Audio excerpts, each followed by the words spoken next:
Hello, everyone. Welcome to the Teaching English webinar for teacher educators. This month, we are hosting a webinar facilitated by Dr. Jason Anderson to explore narrative self-observation as an alternative approach to listen observation. My name is Shirin Soyuz, and I'll be your host today. Thank you very much for joining us in this live session. While we are waiting to get started, please introduce yourself in the Q&A and tell us where you are joining from. If you work in pre-service teacher education, type pre-service. If you work in in-service, type in-service in the Q&A. So you will have the opportunity to ask questions during the session. Please use the Q&A feature to submit your questions. We'll use the chat for announcements. The link to the certificate will be provided in the thank you email that you'll receive in a few days. Finally, this session is being recorded and the recording will be available on our Teaching English website in the next couple of days. So let me introduce our guest for today. Jason Anderson is an associate professor at the University of Warwick in the UK and an English language teacher, educator, researcher, and educational consultant with 30 years experience in teaching and teacher education. He has worked with ministries of education, UNICEF, the British Council, and other organizations across more than 30 countries, particularly in Global South, and his research focuses on teacher expertise with professional development, and he has received several international awards, including 2 British Council Elton Awards. So I'd like to invite Jason now to start the session, and we hope you will enjoy. And please keep writing in the Q&A if you have any questions. Thank you. Hi, Jason.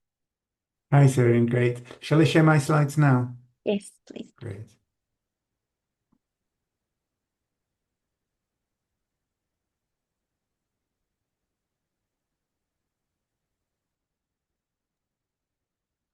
Okay, that's shared. Yes, I can see. Can you confirm you can see that, Sirin? Thank you. That's great. Cool.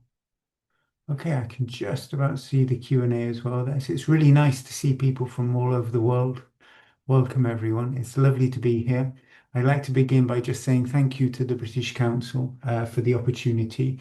And thank you on behalf of my co-presenter, who is not co-presenting with me today, but I'll introduce him anyway, Jabber Kamali. As you'll see from early slides in the talk, Jabber was instrumental in developing some of the ideas behind narrative self-observation. Unfortunately, he can't be with us today due to circumstances beyond his control, but he sends his apologies and warm greetings to everyone. So I will begin and I'll introduce him in just a couple of slides again. Thank you. Okay, so this talk is, as Sirin just said, about what we have called narrative self-observation. And we feel it's a useful, practical toolkit that teacher educators and also teachers who aren't necessarily in an education role can use themselves. I can see some of the participants are teachers as well as participants who are teacher educators. So the plan for the webinar, Sirin, can you confirm that that's moved forward okay? Yes. Great, thank you. So we'll begin by looking at the findings to the poll. Thank you to the people who responded to our initial poll. Don't worry if you haven't. It will provide a useful reflection of kind of some of the thoughts and interests of the participants in this talk for everyone to think about as well. It will tell us about what we feel about live observations, kind of what we might call traditional or normal lesson observations when somebody comes into your class to observe your lesson and then usually gives feedback afterwards. And we'll find out the extent to which the emotions we associate with that are positive or negative or a combination. Then I'll provide a bit of background to the idea of narrative self-observation, the framework that we have developed, and I'll try to justify why we have developed this new approach, but that will also link to the poll findings. Then I'll go through the practical aspects of it, how to do it, the cycle itself, the narrative self-observation follows a circular cycle in the activity. Then I'll look at some of the research on narrative self-observation, both research that we've published and ongoing research as well. And I'll provide some options for trying out NSO in your context. Later in the webinar, I'll provide links to lots of tools which you'll be able to use. All of them are freely available online, and also we encourage people to adapt them and develop them for their own context as well. I can see that I presume Sirin or Andrea have already pasted a link to the research article, which I'll be talking about a bit later. But I just wanted to say an initial thank you as well. Among the questions that we asked for lots of questions. What do you want this webinar to answer? And there was this question which you can see on the right, which in a way perfectly encapsulates what the webinar is about. How teacher educators can effectively use narrative self-observation to promote reflective practice, identity reflection, identity development for growth, and enhance teacher effectiveness in a range of classroom contexts worldwide. So thank you, whoever submitted that question. It was the perfect description of what we want to do in this webinar. So let's have a look at the poll findings. There were two kind of quantitative questions, basic number questions that we asked. And it was interesting to see that the results to them were quite varied. There was only 22 responses, so this is only a small number of the people who are present. I can see there's already over 200 people present in the webinar. Thank you all for coming. But it was interesting to look at this. The first question was, how did you feel before your last senior observation? By which we meant when somebody, your line manager or maybe school director, comes in to observe your lessons. Well, you can see that of the respondents, there was quite a few who were very anxious. And if you're very anxious in these events, what happens is very different to what happens when you teach normally. The majority of people, it looks by the orange bar, were quite anxious, and only a relative minority, 5 out of 22, just over 25%, looked forward to it fully. So that tells us that these observation events are often quite stressful for teachers, and we'll come back to that. But that doesn't mean that they shouldn't be happening, because you can see from the other answers to the other question, the experience was generally useful for most people. 8 respondents said it was very useful, 3 said it was useful. There was about 8 in the middle, and nobody said it wasn't very useful at all, although 3 clearly found it probably less useful than it should have been. But the next item is interesting because when you actually ask people about their feelings with regard to lesson observation, you often find exactly what we've got here, and that is rather polarized responses. Some people are very positive about it, and some people are very negative, and you can see it perfectly here. I categorized the answers into depending on whether they were positive or negative, and only one of the 18 responses was in the middle. You can see it there, it says nervous, excited, insightful.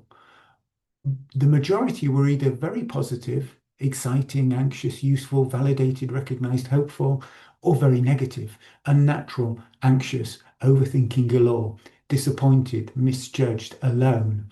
I felt pressure. I tried everything to be perfect, even my students. I think it was very depressing for me. And a lot of teachers can have this reactive response that is entirely negative in the sense that, particularly after the feedback, it impacts very negatively on their sense of self, their identity, who they are. And I think we've all probably experienced those times in our career where an observation has had that really strong negative impact. Now, that isn't to say that these live lesson observations aren't useful. They can be, as this slide and the second question shows. But we need to start asking questions to work out how we can make lesson observations so that it's a more positive experience for everyone. And narrative self-observation is a tool that will help us to do that. It won't replace live observations, traditional observations, but it will supplement them. And we can give teachers the opportunity and the agency to choose between the two types of observation. There was one of the questions from the teachers. You can see the purple post-it notes, by the way, represent the questions that you submitted, and I'll be showing some of them all the way through the talk. And this one was about how to overcome inner anxiety. It's a really good question. There is no easy answer, but narrative self-observation certainly reduces the anxiety that we feel. So let me introduce background to narrative self-observation and Jabba Kamali, who was the scholar who came up with the idea. Jabba was concerned with many of the things that some of the respondents to the poll mentioned there, how lesson observations are often conducted. When we go to observe a teacher, there is often a sense in which we are trying to impose a one-size-fits-all approach in the sense that we're looking for certain things in the lesson. We may have a checklist, and if they're not there, we often evaluate the lesson negatively. In his article, Jabba discusses this and discusses the dangers that it causes, both from the perspective of teacher self-esteem and confidence, and also from the perspective of the quality of education, because we don't all teach differently. And yet when you and I go in to observe a teacher teaching a lesson, we may evaluate them by our personal approaches to teaching, by our personal criteria, and sometimes overlook the strengths of their own teaching approach. I know I'm certainly guilty of that in some occasions. So there's a sense in which observations have become evaluative rather than developmental. I may come back to this, but the idea of a lesson observation as a summative assessment of the teacher rather than a formative assessment. And to my mind, formative assessments of teachers are far more useful because they lead to teacher learning. Summative is probably something which leads to a kind of the end of the process of learning, that they get a grade and there is no opportunity for change there. Jabber was also interested in a few different strands. The first one is unseen observation, and the narrative self-observation framework builds heavily on that. And I'll come back to that and to Matt O'Leary's work, and also to its originator, Mario Rinvolucci, we think, many years ago.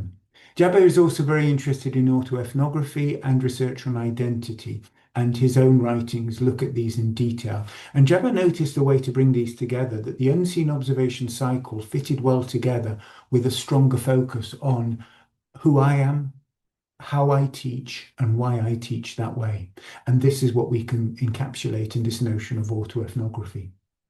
So Jabber and I began working together on it. We tried to simplify it a little bit from the original idea, and we came up with the phrase narrative self-observation because we felt that best reflects what it is. And we drew upon what's sometimes called storying theory, research into the stories that teachers create and develop to help them to understand what they do. Teachers love to tell stories, and those stories are important to their own practice. And what we find consistently in narrative self-observation is that teachers really enjoy the storytelling side of it.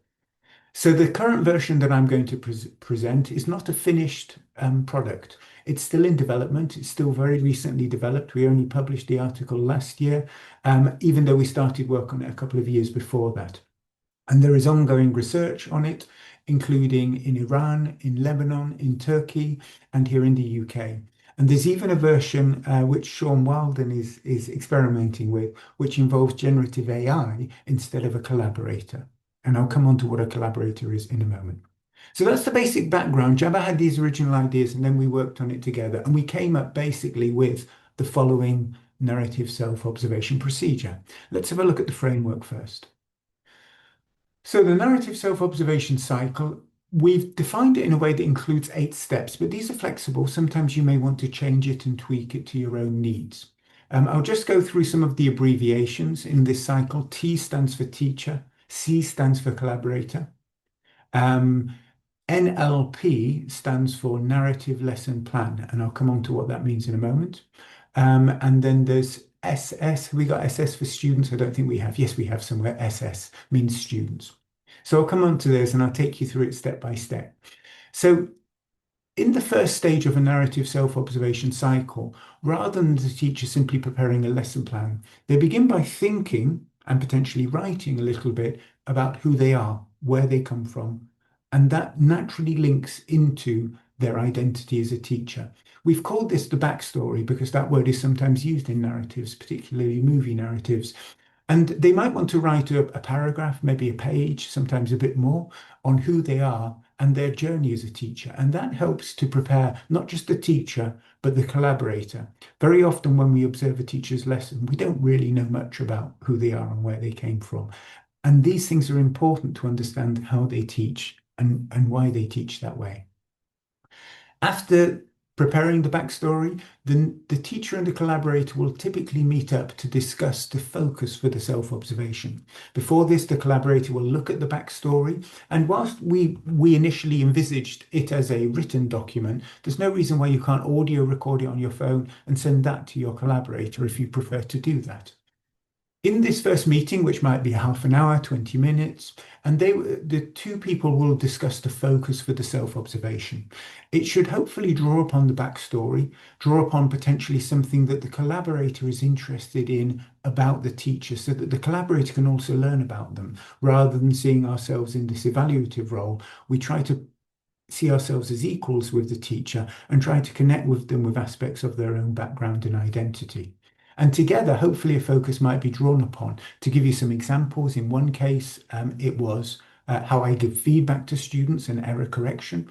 In another case, it was to do with classroom management. Another case, it was to do with the materials that the teacher is using. And one teacher recently had a focus on critical thinking and wanted to look at how AI can be used or not to develop critical thinking among the students in the class. So these are all potential focuses, and I think the important thing to stress here is that it's usually a good idea to choose one thing. It should come out of this discussion organically, and it should link in some way to the teacher's backstory. The backstory itself can also include a little bit of information about the class and the learners, particularly if the collaborator doesn't know much about this. So after this, the teacher goes away from that initial meeting and prepares a lesson plan, and they share it with the collaborator. In somewhat contrasting style to the normal lesson where you put your lesson plan in boxes and there's a box for the aims, a box for the first stage, a box for the second stage, a narrative lesson plan breaks up the boxes and puts it all into a single continuous piece of text. In other words, you write a paragraph about the learners. You don't just write their names, you talk about what that class is like, just as you would do if you were talking about this class to your peers. You write a paragraph about what your intentions for the lesson are, instead of focusing on objectives or learning outcomes, which are often institutionally defined ways of creating accountability for the teacher. You discuss what your intentions are for what you want to do during the lesson with the learners, because as we all know as experienced teachers, intentions are often different to what actually happens in the class. And as Jim Scrivener famously said, plan thoroughly or planning carefully, but in class, teach the learners, not the plan. And we all know that to be the case. So therefore, finding differences between a plan and what happens isn't always a criticism, for example. But this narrative lesson plan can then talk through each of the stages of the lesson, providing really useful insight into what I'm doing in this stage, why I'm doing it, and how I plan to do it. And that provides a lot more insight for the observer, for the collaborator, than would normally happen if they just write the lesson plan in boxes. As a result, the narrative lesson plan is longer. It takes a little bit more time to read, but it's also easier to write because it just flows often from your fingers. When you know your students, when you know what you're doing, those paragraphs will often flow onto the page quite quickly. And we've seen narrative lesson plans often sometimes 1,000, 2,000 words long without any difficulty, and often written within just half an hour, something like that. And of course, you could even do this in a language other than English. Just because you're an English teacher doesn't mean that your materials and your thinking processes and your planning processes have to be in English. It could even be a translingual lesson plan. Be interesting to see one of those. So after preparing the narrative lesson plan, the teacher then shares this with the collaborator. And the two of them then meet up. This is usually a briefer meeting, maybe 15 minutes, to discuss the pending lesson. From the point of view of the focus, it's an opportunity for the collaborator to check that the teacher is going to address the agreed focus in the lesson. So as a collaborator, you can have some influence on what they focus on, but it shouldn't be a forced influence. It should be something that is negotiated and shared. And in this discussion as well, the teacher can also talk about some of their planning decisions. The collaborator can ask about these because you learn much more about what a teacher is thinking from looking at a narrative lesson plan than from a typical boxed lesson plan, shall we call it. So after this meeting, the next stage is the key stage of the narrative self-observation. And here is where it obviously diverges from any other observation type. The observer, or rather the collaborator, does not observe the lesson directly. They trust the teacher to observe their own lesson. The teacher goes off and teaches the lesson, and while they're teaching the lesson, or after they've taught the lesson, they will do something a little bit extra compared to what they normally do to collect some data or information about the lesson. And this is what we mean in stage 5 when we talk about the teacher teaches the lesson, including data collection as appropriate. At this point in the cycle, the teacher might, during the lesson, they might keep a note of which learners seem to be engaged. They might, with the learner's permission, audio record the lesson or parts of it. For example, how teacher deals with feedback. They might, straight after the lesson, conduct what we call here post-lesson self-recall. To put that in simple terms, you switch on a microphone on the recording device and tell yourself straight away how you feel the lesson went. Some people call this hot reflection. And it's an opportunity for you to capture your immediate thoughts after the lesson. Some teachers like to do a focus group with a group of trusted students to find out from them what they felt about the lesson. And in one example recently, a teacher gave the students a quick questionnaire after the lesson to get more data on how they felt it went, specifically relating to the focus of the lesson. So if you're focusing on critical thinking, the questionnaire might be focused on that. So these means of data collection are just a little bit extra, nothing time consuming, nothing formal from a research perspective, that enables the teacher to get some extra insight into the agreed upon focus. And it's useful if you're the collaborator to draw the teacher's attention to this data collection focus in either the first meeting, the second meeting, stages 2 or 4, or both. After that lesson, the teacher will then go away and draft in stage 6 what we call a lesson story. This is basically another narrative, a description of how the lesson went. And again, no boxes, no self-evaluation. They just talk organically about how they feel the lesson went to themselves. They give themselves the time and the space to talk about it without being interrupted, without being corrected, without being interrogated, which is often what happens in the post-lesson feedback discussion. And they spend their own time talking, writing, and again, they could record the lesson story on a device, but they spend their own time narrating what they feel happened in the lesson. And they then take this to the final meeting, which is in stage 7, the discussion of the lesson story. In this stage of the narrative self-observation, the teacher has now taught the lesson, reflected on it really carefully on their own, and it's often a few days, sometimes a week, even 2 weeks after the lesson. And therefore the teacher has kind of calmed down from that initial hot reflection that we often have, that moment where you give feedback straight after a lesson and it doesn't seem to go well because emotions are high. But here we're talking about a reasoned discussion, and it's also drawing upon some sort of data that the teacher will have to talk about what they did. And as a result, this discussion can be a lot more exploratory. The aim of the collaborator at this point isn't necessarily to try to understand what really happened in the lesson. It's to get insight into a teacher's own reflections on their own teaching. Because to be expert, and I've done a lot of research onto teacher expertise, teachers don't need to teach in a way they're taught to teach.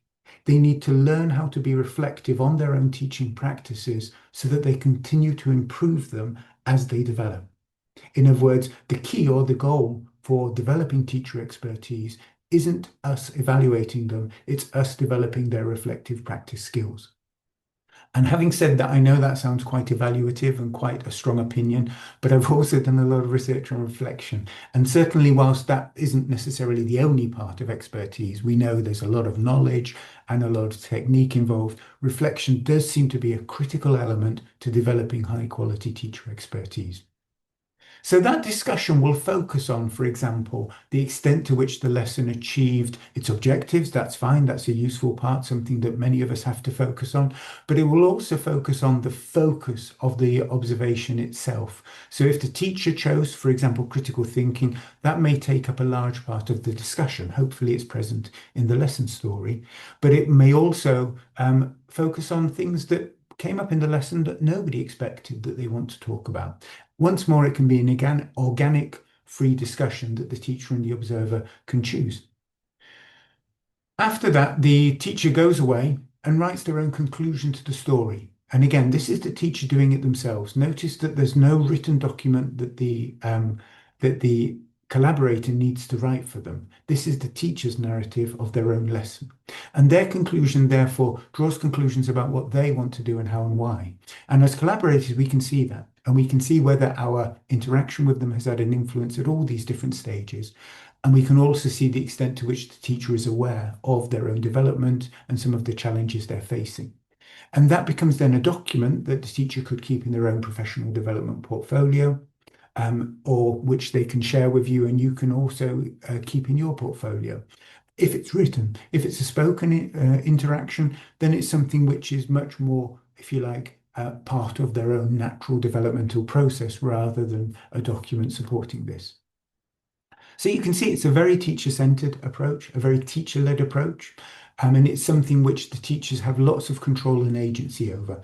And because it does this, it has certain impacts on them that are very different to a live lesson observation.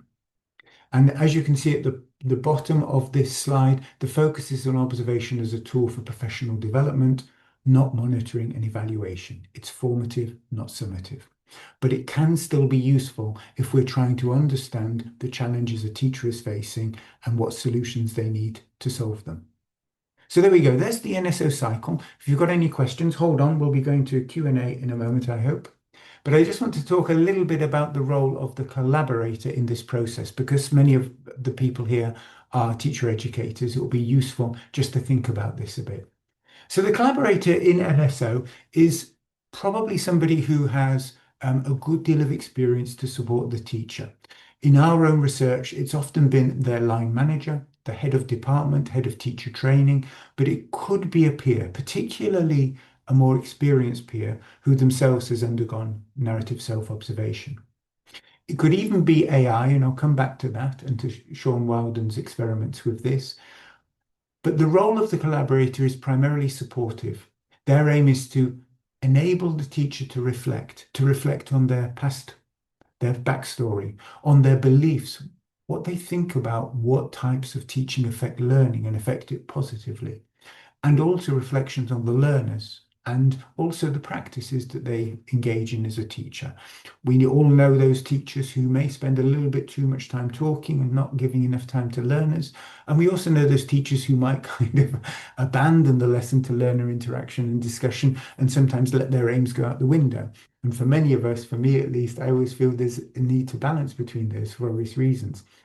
And our role is to support the teacher in becoming aware of their past, of their beliefs, of their learners, and of their practices, not telling them how to think about these things, because that never works, in my experience.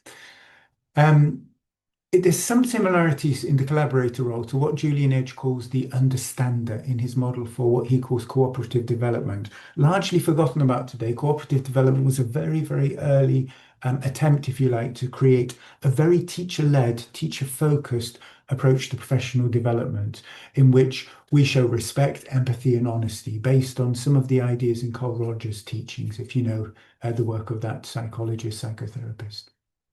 The collaborator, in a way, is a bit like a mirror, and this image, I think, summed it up nicely. They reflect back the teacher's initial thoughts, yet they add clarity and focus. So when a teacher says something that maybe isn't fully formed as an idea, you can respond to them and say, oh, okay, so you're interested in, and then you reflect it back to them in a way that helps them to understand it better.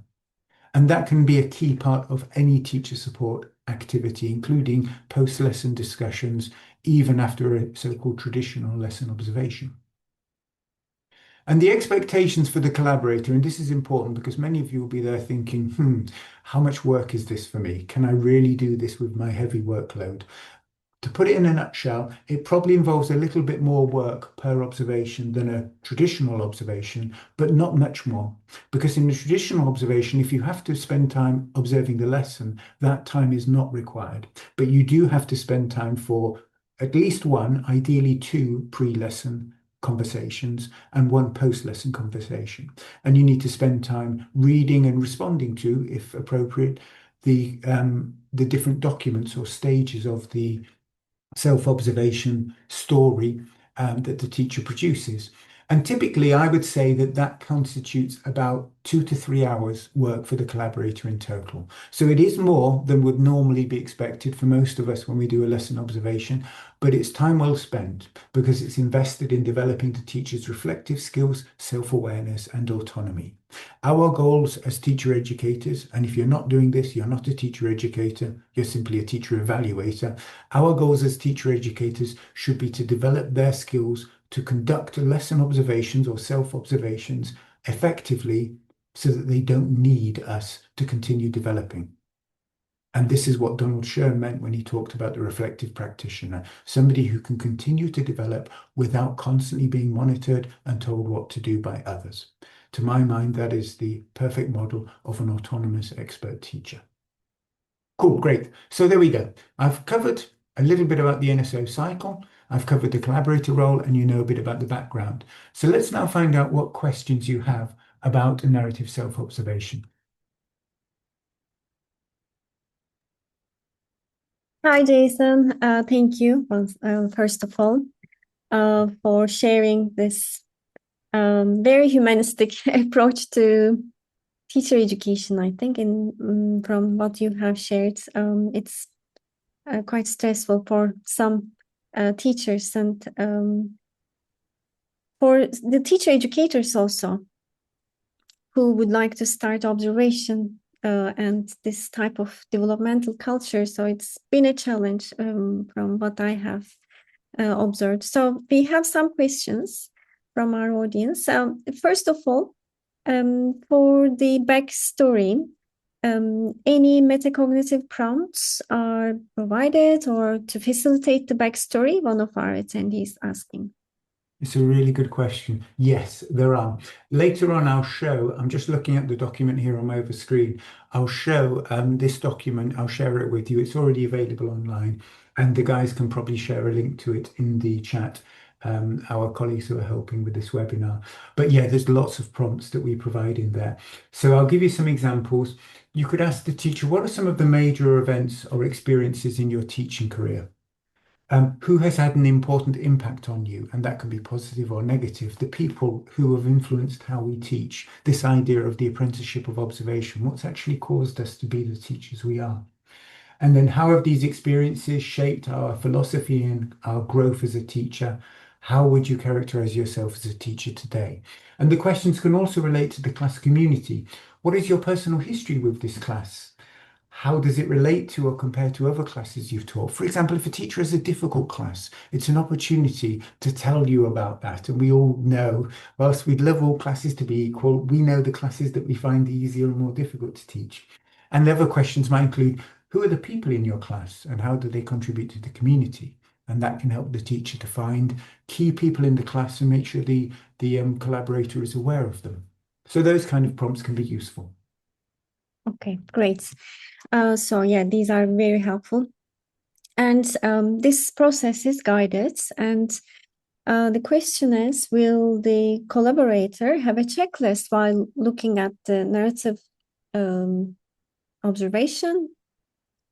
So what will they look at? Will they look at a checklist while looking at the observation, or is there a structure? Or I is can it? see this question is from Jose, I think. Thank you, Jose, for that. My answer, my opinion is no, no checklist. Mhm. The thing about narrative self-observation is it develops from a shared interest in something to look at about the lesson.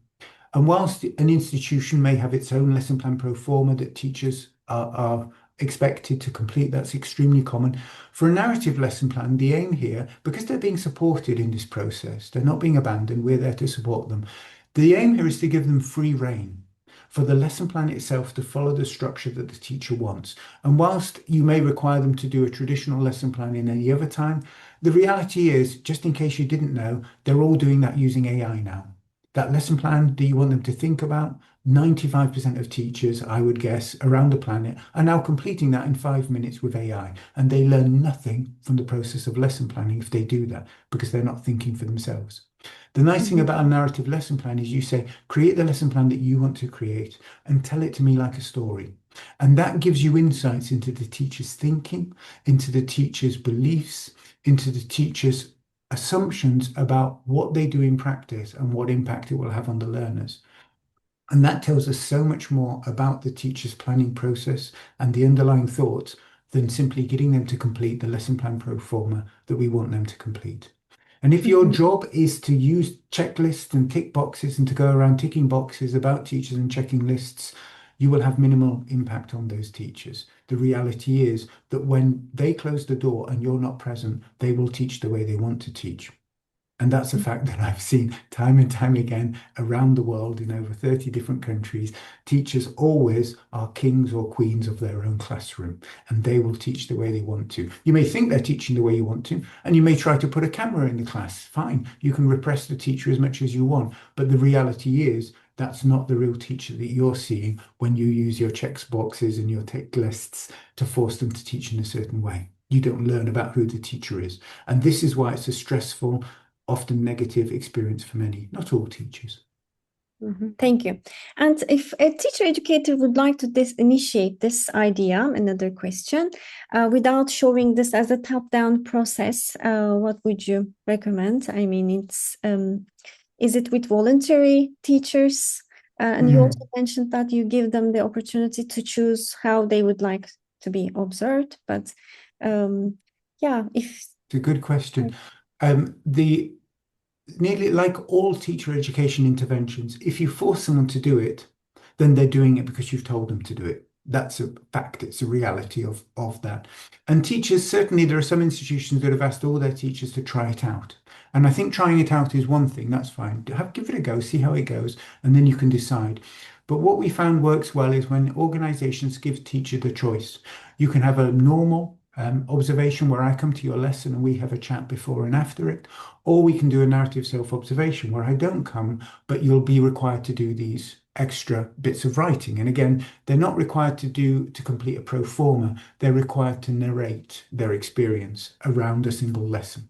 And so there is an obligation there, a requirement, but it's a very different type and it gives them lots of freedom. So the key point here, I think, is that give them the choice to do the narrative self-observation the first time and then see how it goes. And then in the future, they can decide if they want to do a narrative self-observation or a traditional one.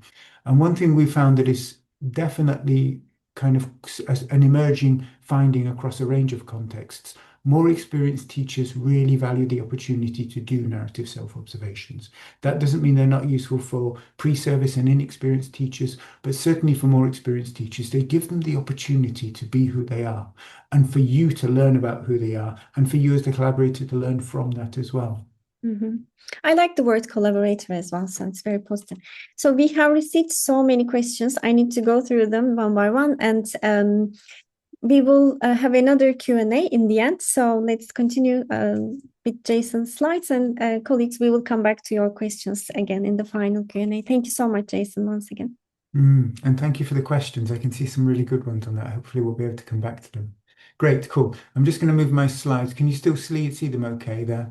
Yes. Great, just double check. Great. Okay, so let's move on with the next part of the talk. In the next part of the talk, I'm going to talk about a little bit of research that's been conducted into it. Still not enough. We still need to do more, but there is some fairly good research already conducted and some ongoing research in different contexts around the world.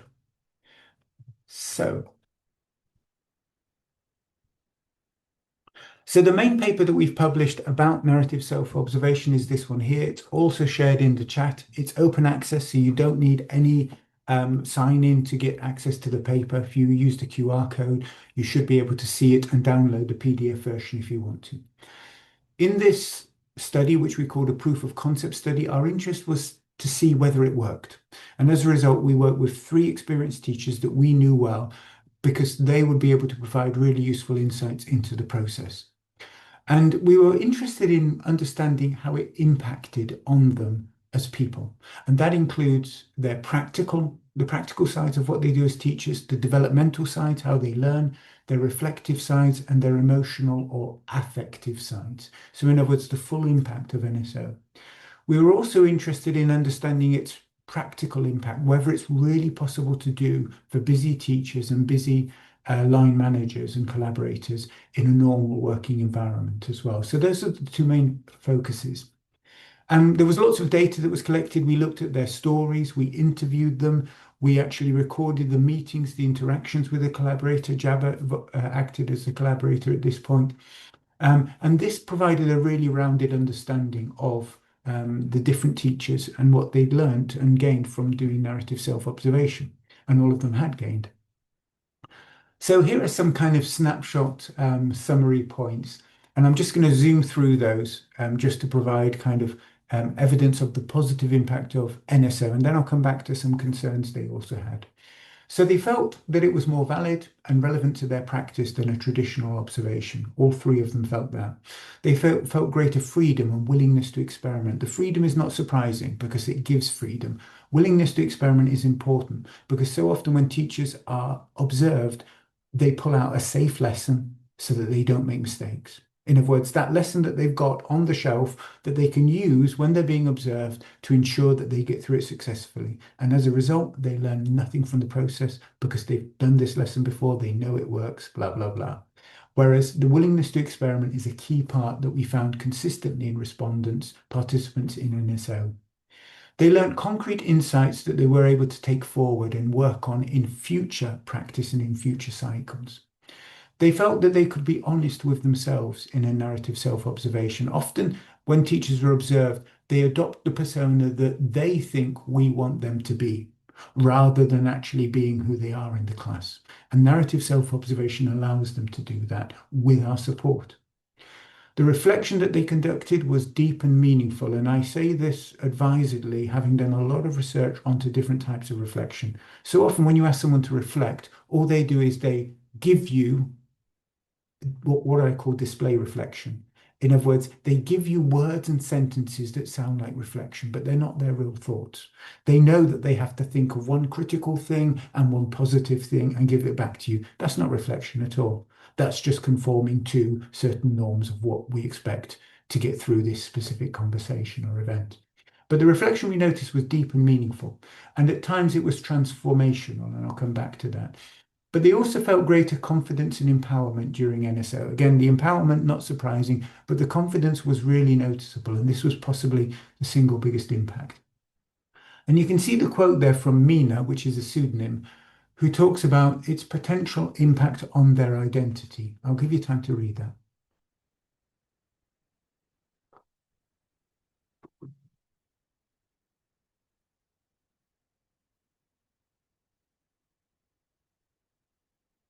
And I think what Mina is saying here, and part of what we noticed in her personal story, was that it built not just her confidence, but her identity as a teacher.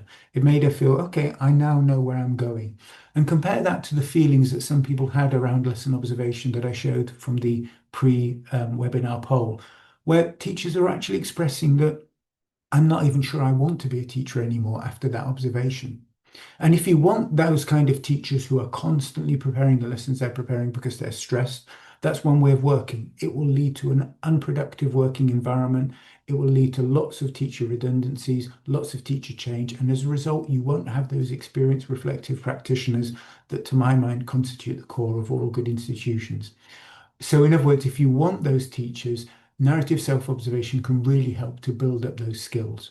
And two of the questions that were submitted for the webinar are relevant to this slide as well. How to overcome inner anxiety. Certainly narrative self-observation for teachers who are feeling particularly anxious about senior observation. It might be that first way in. You might want to, rather than beginning with a senior observation where you go into class and watch them, maybe you could begin with a narrative self-observation to allow them time to interact with you before you actually go into their class. And another question asked about what are the advantages of using the teacher's personal notes in improving educational process? What are the impacts of this strategy on the teacher's performance during and after the lesson? Well, first of all, the extract from Mina's story is part of Mina's notes in this sense. And it tells us a lot about who Mina is, how she likes to teach, what she thinks about her job and self. And this therefore tells us about a huge amount of the beliefs that underpin it and also influence how she teaches. So this gives us insights into their performance, as this question has put it, that you wouldn't normally have because they're honest, sincere insights. And if you're interested in performance in terms of somebody meeting a set of criteria that you set out, that's fine, that's useful. We all have to do that. But if you're interested in understanding the teacher themselves, then this is really a useful tool for that as well. I'll come back to this question because it's a good one. The practicability of NSO. So we also found that it was logical, relatively easy to implement. Collaborator time was increased, but only slightly because of the lack of need for you to conduct a live observation.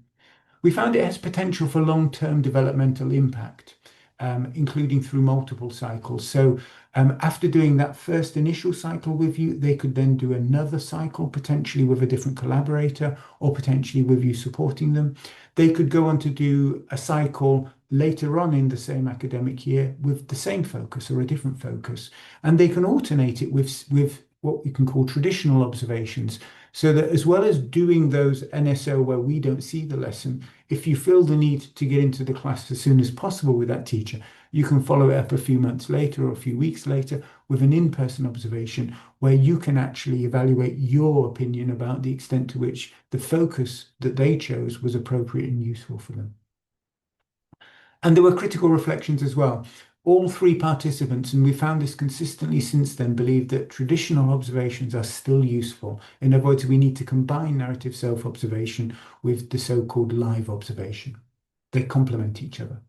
The expertise of the live observer is often very useful because often we see things that the teacher themselves wouldn't see. There's a good question that links back to this later on.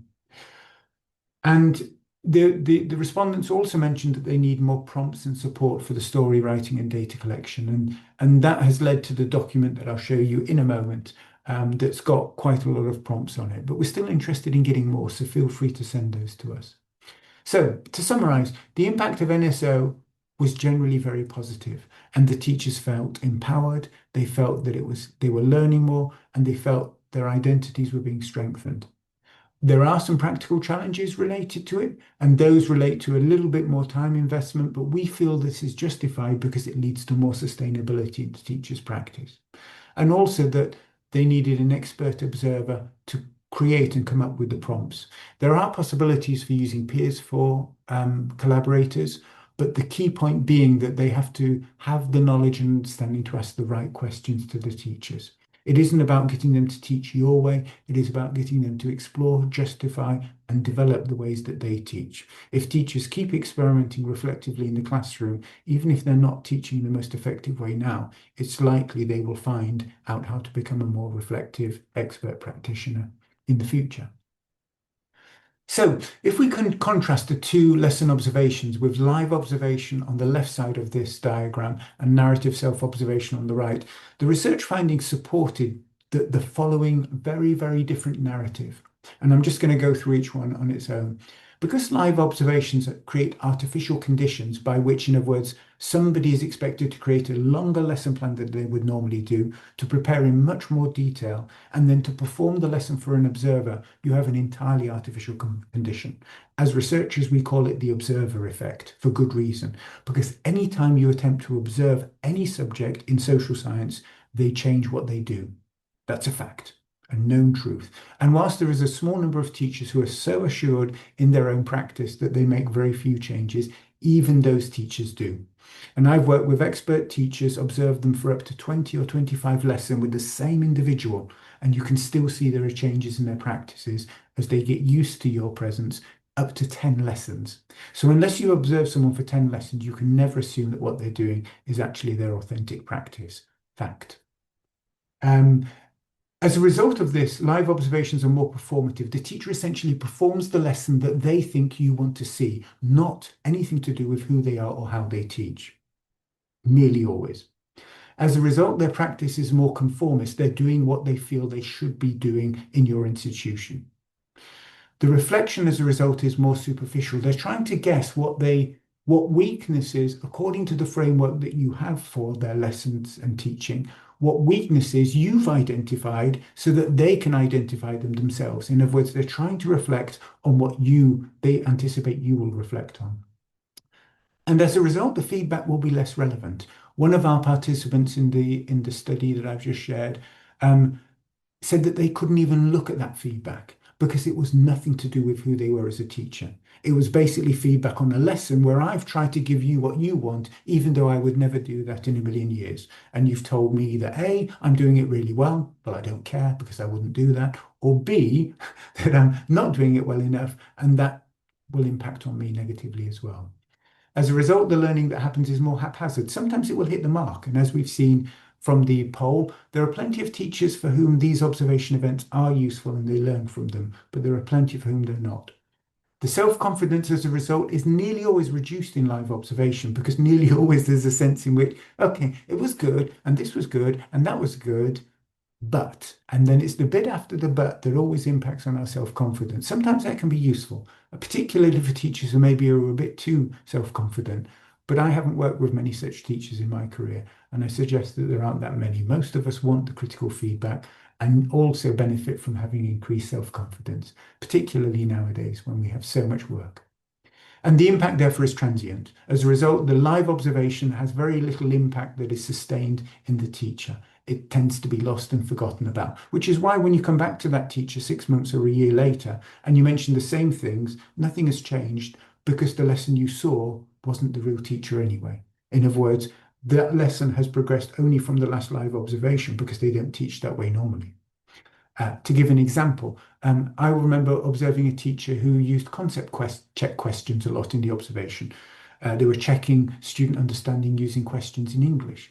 And I went back a few months later and observed the same teacher, and they were doing lots of concept check questions, but they were still the same problematic ones.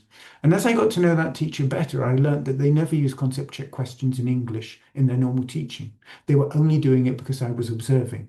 And what they do is they check concepts with their students more dialogically using the first language of the learners. And this enables them to understand what the learners understand. And as a result, they weren't used to doing it in English. They were only doing it for me. And therefore, when I went back to observe the same teacher, there was no change because they don't normally do that. And that's what I mean by transient here.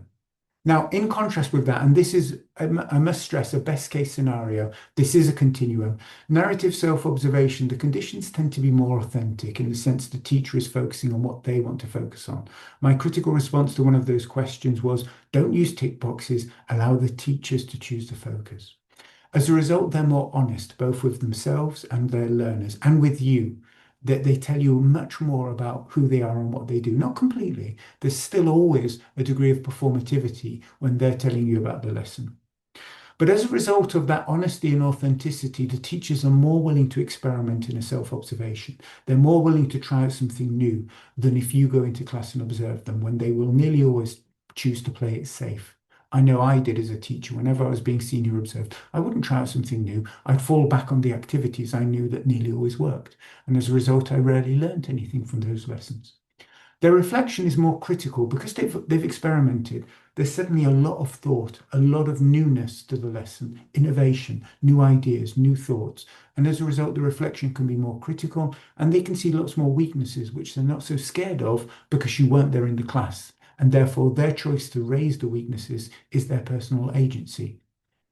The feedback that we give them, because it's based on their more authentic selves and their more honest lessons, is more relevant to who they are as teachers. And as a result, they learn more, and the learning is more personal in the sense that it gets to the core of their beliefs and practices.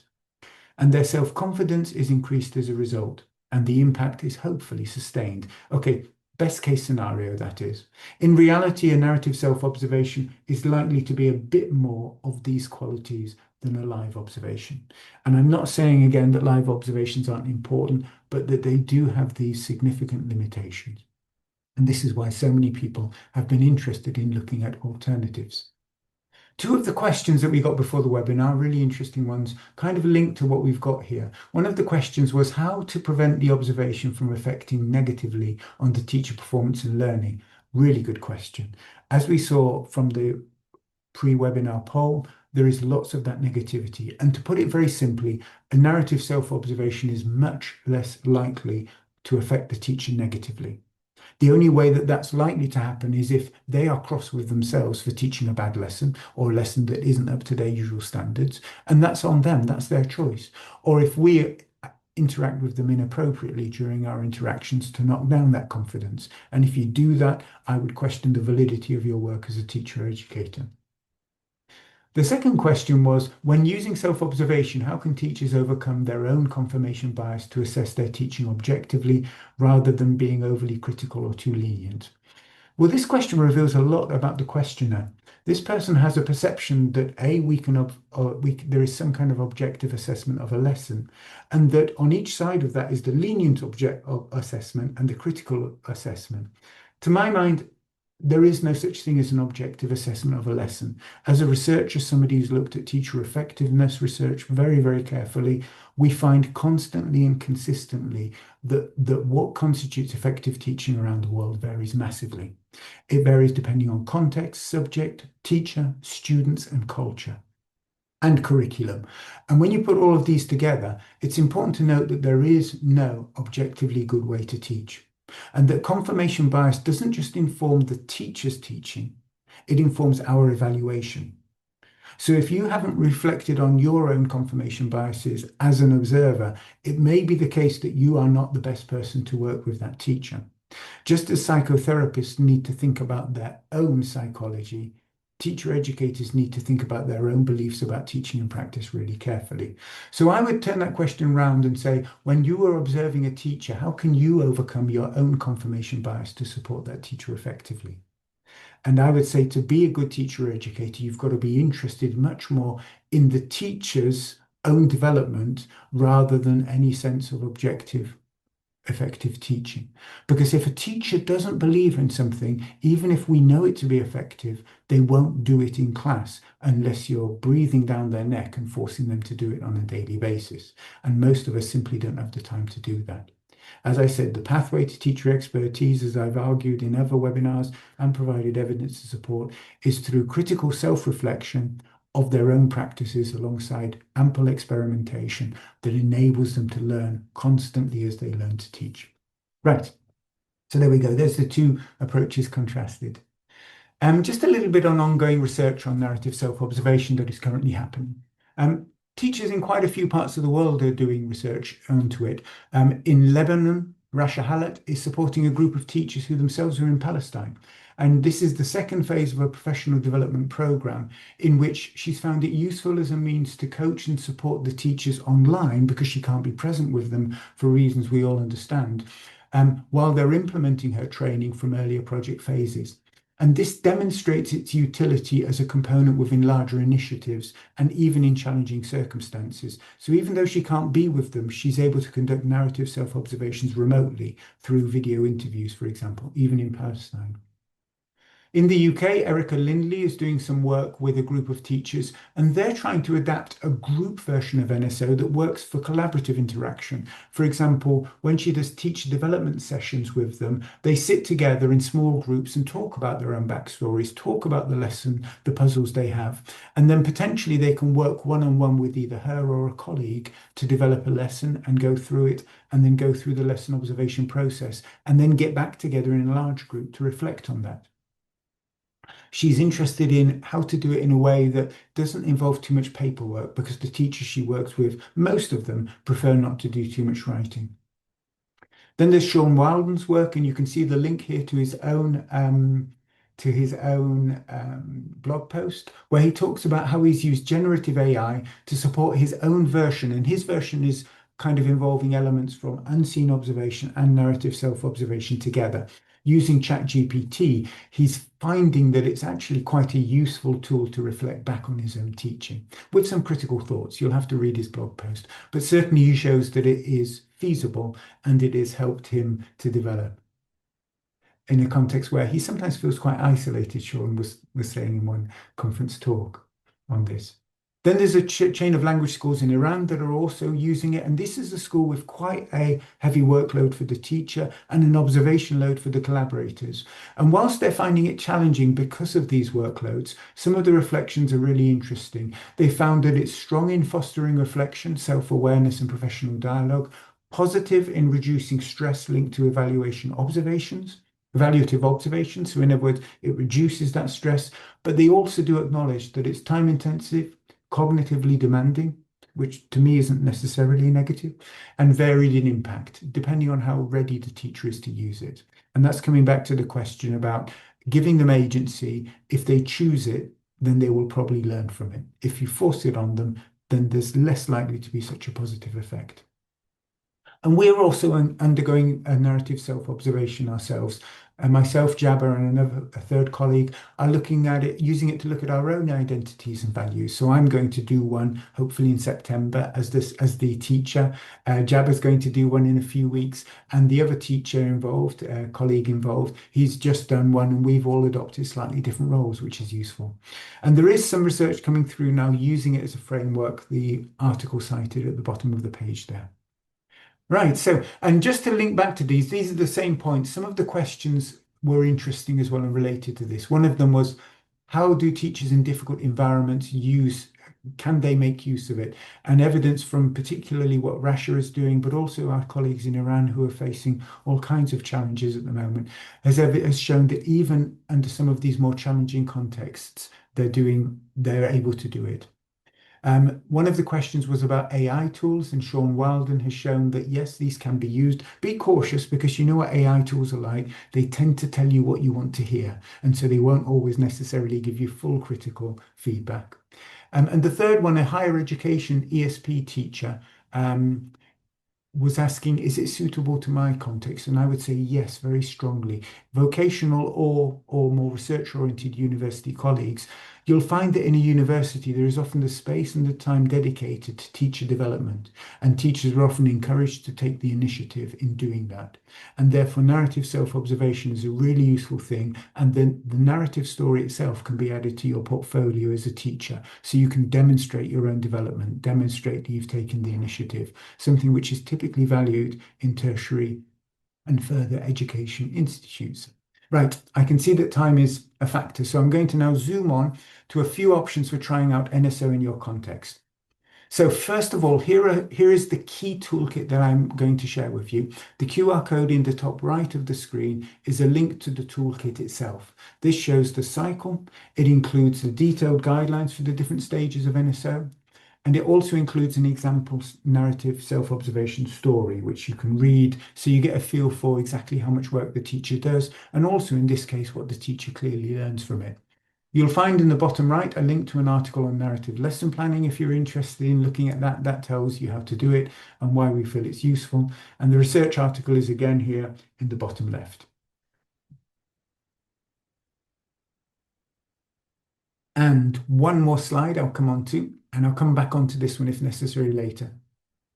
Expanding options for NSO. So don't think of it as something which is fixed and you have to do it in that certain way. There are lots of options for different ways of using it.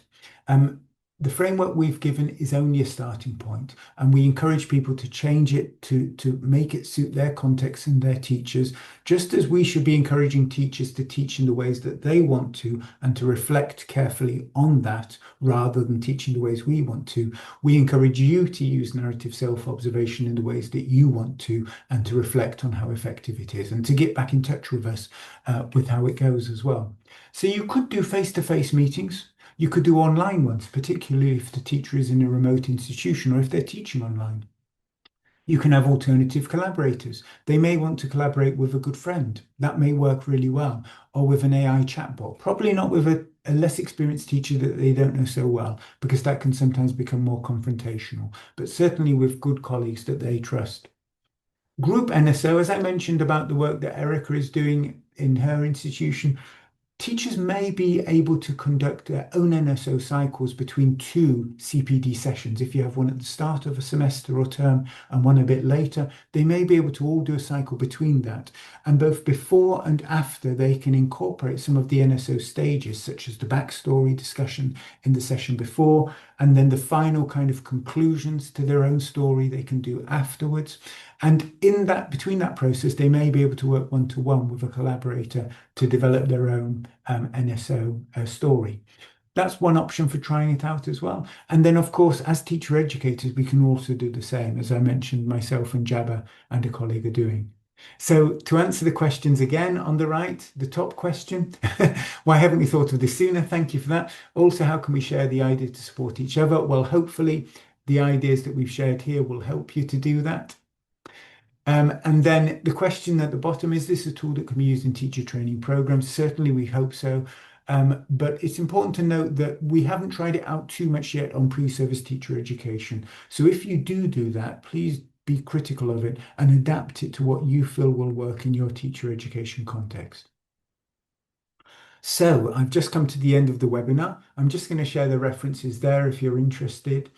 You can see the important article by Matt O'Leary on rethinking teacher education, where he talks about unseen observation. You can see the link to Sean Wilden's blog post at the bottom there. And also you can see the link to Jabber Kamali and my work on this framework and other things. So there we go. Thank you. Apologies for being a bit late, but we've got hopefully a good 10 minutes for questions now.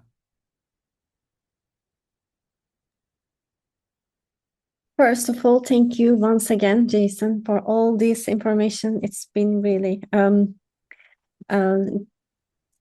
so many important areas that we need to reflect on, and I think, yeah, we need to try it, right? So I'd like to also try it myself. So you mentioned that you're trying as well. So then it becomes a habit in an institution, perhaps. But I also like the idea of giving choice to the teachers, so then that empowers them. So we have received so many great questions. So I tried to combine them. First of all, I really like this question. Should the collaborator do some reporting, like takeaways for their own teaching? Yes, it's a really good question. So first of all, yeah, the collaborator role isn't a kind of a passive one where you simply disseminate your knowledge. One of the comments is talking about the teacher-guru-student relationship. And you shouldn't see yourself as a guru, as a collaborator. You should see somebody who is actively interested in the puzzles of this teacher's practice. Link it to their backstory. You can understand what they do and why, and potentially learn why they do it in a way that's useful for your own practice. So certainly the collaborator can learn from the interaction, can learn from the process, taking notes about it, even as we all do as teachers, stealing ideas. We all steal ideas from each other. Steal is maybe the wrong word. We borrow, we change, we adapt. But the reality is that's how teachers work. And we as teacher educators, unless we're also learning from the process, A, we can become burnt out. And B, we often find that it's a kind of a hollow process because we're not learning, and that's a shame. So, particularly if you're a teacher educator who also teaches, it's vital that you learn from these interactions yourself. Yes, definitely. And what's the biggest implementation challenge when introducing this cycle across the whole teaching team? How do you protect the developmental, not evaluative framing? Um, yeah, what were the biggest challenges you have observed? So the research being conducted by it's a large chain of schools in Iran. They're doing some quite innovative work with it. And what we're finding is that in contexts where teachers are really busy and they don't want to do it, they kind of go through the motions of it and don't do it properly. And that's why this importance of giving them choice. If you say to them, okay, would you like, so I've observed you 3 times. Would you like for your next observation to do another senior observation, or this time would you like to do a narrative self-observation? And they choose the narrative self-observation, that's when, in my opinion, in our research as well, it's likely to be more effective. Whereas if you force it on teachers and just add it to their normal observation schedule, you've just created another barrier for them, another problem. And in that situation, it won't work so effectively. So think of it as a way to substitute in an alternative to normal lesson observation for now. And if you want to experiment in other contexts, do that, but do it critically in ways that you think will work for your institution. Mm-hmm. Yeah, you have all, thank you for this. And also, this is something you have mentioned briefly, but I'd like to ask this again so that it's clear for all of us. So the questions, another possible issue might be teachers misjudging themselves if they are not used to self-reflect and identify what can be done or pinpoint what the issue in a lesson might be. Absolutely. Absolutely. It's a really important point. So, but here, notice that the key conclusion from that is if a teacher isn't very good at self-reflecting, what they need to practice is self-reflecting. Mm. And self-reflecting isn't about coming up with the answer of what was wrong with that lesson. It's about being critical and thinking about what you do, justifying it, and being critical about whether it worked or not. Because if we develop the skills of the teacher to do that, we develop their ability to improve and continue improving without us observing every lesson. And the best way to do that is to help them with the process of reflection rather than telling them how to teach. As we've said, we're not saying this is a substitution for normal observation. If there is a specific problem, something that our teacher really is not very good at, and we need to identify it and give them feedback on it, hopefully they'll be receptive. That's great. But in situations where you want to develop their reflective skills, you don't develop that by going into their class, observing what you think is problematic about the lesson, and then giving them feedback on it. You develop those reflective skills by letting them think about those questions without you breathing down their neck. Thank you. Yeah, so important points. Excuse me. And How different is the narrative lesson plan from the regular lesson plan most educators are familiar with? Mm. Well, it's as a document, it tends to be quite a bit longer as a result, but it's one of those things that you can actually dictate a narrative lesson plan to your phone. As one colleague in International House London actually did, she just tried to using a board and her own phone. She literally told herself what she was going to teach. It took her about 10 minutes to do so. And as a result, it was actually quite a fast way of planning. But when she actually transcribed it, it turned out to be several thousand words. And this reveals the amount of thoughts and ideas we have about a lesson that we don't even need to think about to write it. So it's longer, but it's also in a way quite fast to write. So I wouldn't say it takes any longer than a normal lesson plan, but it reveals so much about the thinking implicit in the lesson. I'll try and get one up in a moment and show you on the screen if I can while we are discussing. Feel free to ask another question. Yes, sure. Well, do teachers, because it's narrative, does it have to be written or can they also share an audio recording as a narrative? Yeah, good question. Yes, all throughout I've said it's definitely possible that sorry, I just had to delete something there before I share this. It's definitely possible that they can audio record their narrative. And it varies a lot. I think there may even be a cultural element to this. The teachers in the UK are more interested in discussing it. The teachers in Turkey, for example, were very willing to write it down. And I thought this was a really interesting fact.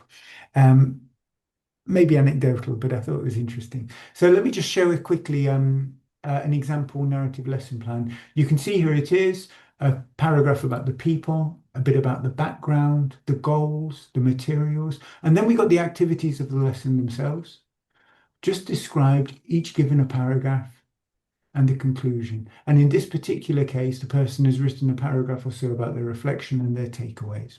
So it gives you an example of what they look like. Nothing too difficult to understand, but a narrative description of the lesson rather than kind of a load of boxes with bullet points in them that often overlook some of the critical uh, reasons, assumptions underpinning the decisions they've made.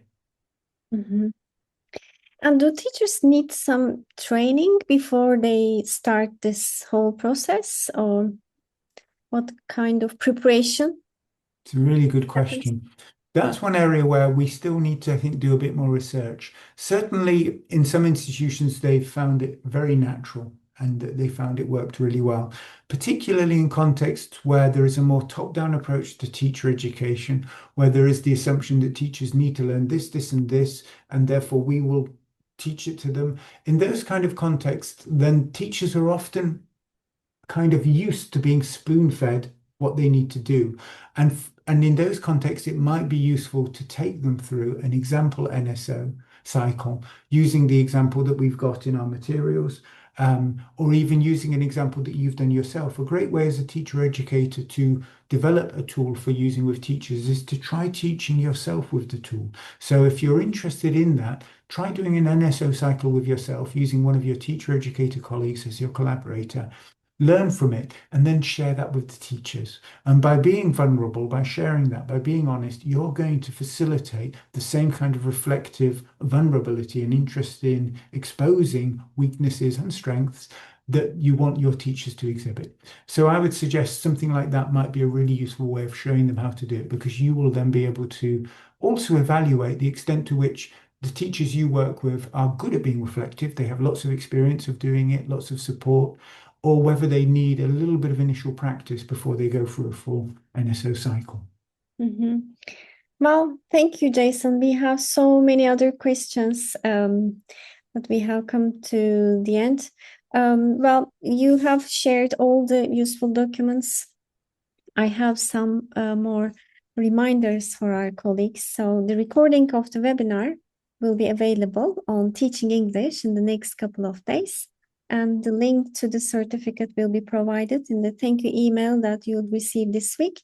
And please share your feedback with us. You will see the feedback form in the chat. And don't forget to subscribe to our monthly newsletter for teacher educators. And finally, register for our next webinar on 16th of June for on how language and science educators can work together to support multilingual learners. Well, Jason, it's been an eye-opening session. I'm sure all teacher educators it's a great alternative observation method that I think our teacher educators need to try themselves first and then see how they experimented with their own teacher groups. And if they would like to contact you, maybe your email is on the very first page, right? So they can get in touch with you, and we will also upload the slides to the webinar page on Teaching English. So right after the session, I will upload them.